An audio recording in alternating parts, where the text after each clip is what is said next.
This is another installment of The Persistent Rumor. I am Chocolate Yoddah, spelled Yoddah, because film studios are litigious. And with me, as always, my heterosexual life mate, Chancleta. What up? Oh, that was loud. That's how I make my entrance. My concern is really like the fact that there's so many people that really buy this bullshit.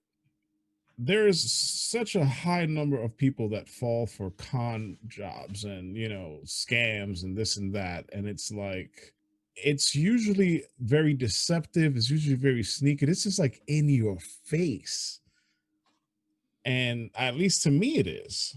It's so blatant and so in your face that you're just getting like pulled by the balls. And it's just like, man, you don't see that? I would love to sit on your couch with you and or in front of your computer with you and see what you see, just to see how you're interpreting it, because it doesn't make any sense to me. It's so mind-boggling. Well, that's from the show Mind Bottling, because you get it. Never mind. But yes.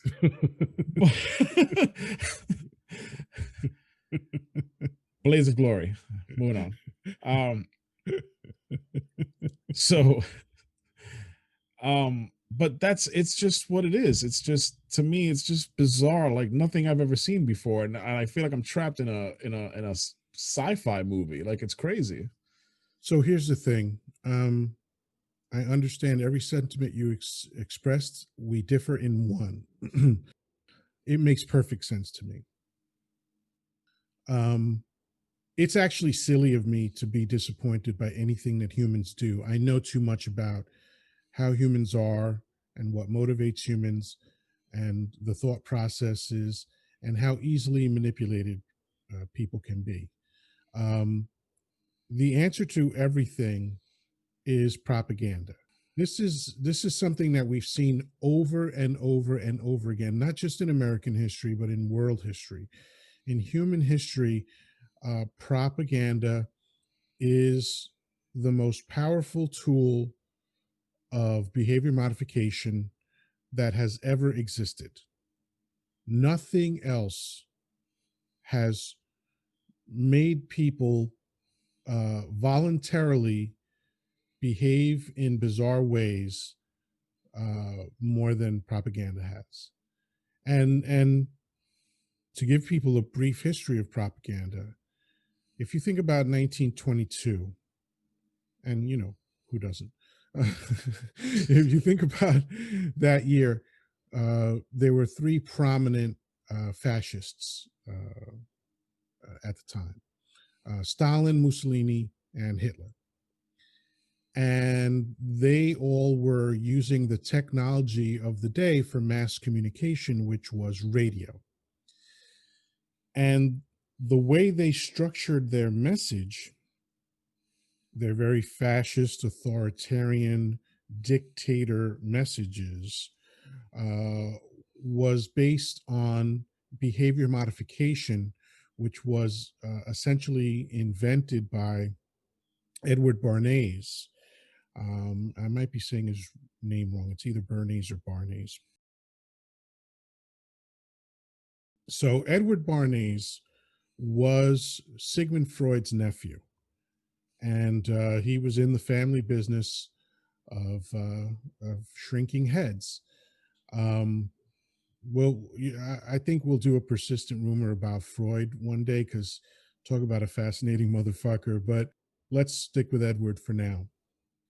He understood the human psychology so acutely that he was able to teach these three dictators how to convince adults of absurdities.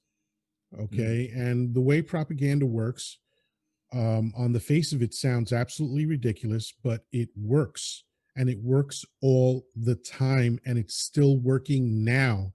And if you don't think it works on you, you're wrong. It works on you. It works on me. It works on everybody. There's degrees of how much it works, but it works. Okay. Yes, absolutely. You can, as long as you have a consistent message that you deliver in a confident way and you never waver from that message, the people who have authoritarian minds and are looking for a leader will follow you. That's how Hitler convinced a third of the population to slaughter another third of the population while another third looked on. Yeah. Okay. This is a very, very consistent element of human history. Think about religion. You know, in order to believe the origin story of not just Jesus Christ, but the 50 deities that had that origin story before he ever showed up, because Christianity is a Frankenstein religion. It took stories from many other religions, including the Ten Commandments, which is based on the Tibetan Book of Dying or the Tibetan Book of the Dead. I forget the title right now, but you know, the virgin birth was from the story of Horus, Horus. Yeah. right?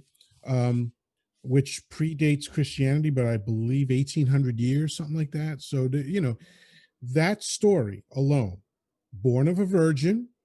By the way, you know, if you look at North Korea, the Unga Un family, whatever the fuck their last name is, whatever it is, they ill-gotten gains, whatever the fuck they Yeah. call themselves, they're very much into uh, that propagandized way of creating a biography. I mean, Yeah. who's the son? Kim Kim Jong Il. Il. So Kim Jong Un, the father, purportedly didn't shit. Right. Reportedly. Right. Yes. So it's not reportedly, purportedly. Don't you ever? No, anyway. So um, uh, uh, he, you know, they latched on to that um, mythological way of getting people to think that you're amazing Right. is by describing you in preternatural, superhuman ways, Sure. right? So That's why the uh, kings were ordained by God. yeah. Right. And by the way, speaking of kings, does no one raise an eyebrow in suspicion of the idea that the most popular version of the Bible is the King James Version? That maybe a king might have had an agenda with regard to subjugating his subjects? No. Come Um, on. Come on. some of us obviously did. But that's just the thing. It's like the biggest disappointment to me, just like speaking to so many adults, is that most of the time when I have when somebody's triggered by something, or they just have a fixated response to, uh, or I should say a predetermined response to a situation. Um, I feel like or there have been cases where I'll ask, where does that come from? And I get into in depth with closer people, and I say, a lot of times it's like, well, when did you start believing that? And oftentimes it's like, oh, when I was like 10. So you were a shithead, for lack of a better word, around 10 years old, and you grew up to be an adult, and you never thought about revisiting that position that you concluded at 10 years old, right?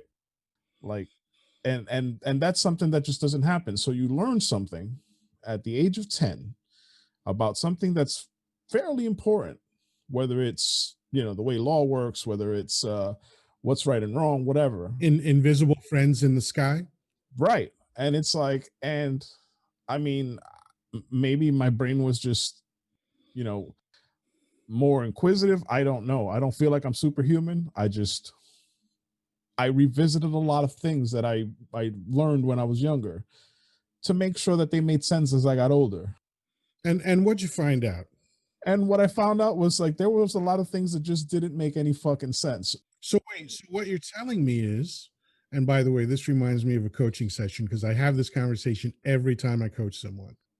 You are, as an adult your age, consulting the logic of a 10-year-old in order to decide what you should do now, Yes, right? Because think about it, like the probably the biggest sticking point that people have in their life is their relationship with other people, right? Especially sure. romantic relationships. And when you dig down through their experiences, very often the beliefs that they are now espousing were formulated by the time they were 7 or 10 years old. And so I'll ask someone, like, you're 43. So I would ask you, as a 43-year-old man, would you go to a 10-year-old child for advice about your marriage? No, Right. Of course not. Why wouldn't you do that? they a 10-year-old doesn't know what the fuck, a relationship at my age is. Right. They have no reference for that. They They have have no no reference, right? experience. They have no knowledge. They have no wisdom. They have nothing usable for you that applies to the situation you're in now. Right. Yeah, So why are you consulting a 10-year-old about your marriage? Is what I would ask somebody, because that's sure. what people do. People people came to some conclusion about life when they were 10. And by the way, let's also leave room for the fact that the conclusion that you reached when you were 10 years old might not have even been the right conclusion. But I'll give you the benefit of the doubt. I will say, hey, you know what? You were right on point when you were 10 years old. You when you decided that girls were icky, you were 100% right at that time, right? Right. At 10 years old, let's face it, girls are icky. We all know this. That's not a Yes, debate. But absolutely. I tell my daughter that all the time. right, yeah, of course, rightfully so. Yes, Um, especially during so COVID, it helps. She's a hugger. so here's the thing. So you concluded that girls were icky when you were 10. Now that you're 43, maybe that conclusion doesn't apply to your current life, right? But that's what people do. If you have not revised the decision that that 10-year-old made, you are an adult consulting a 10-year-old about your fucking life.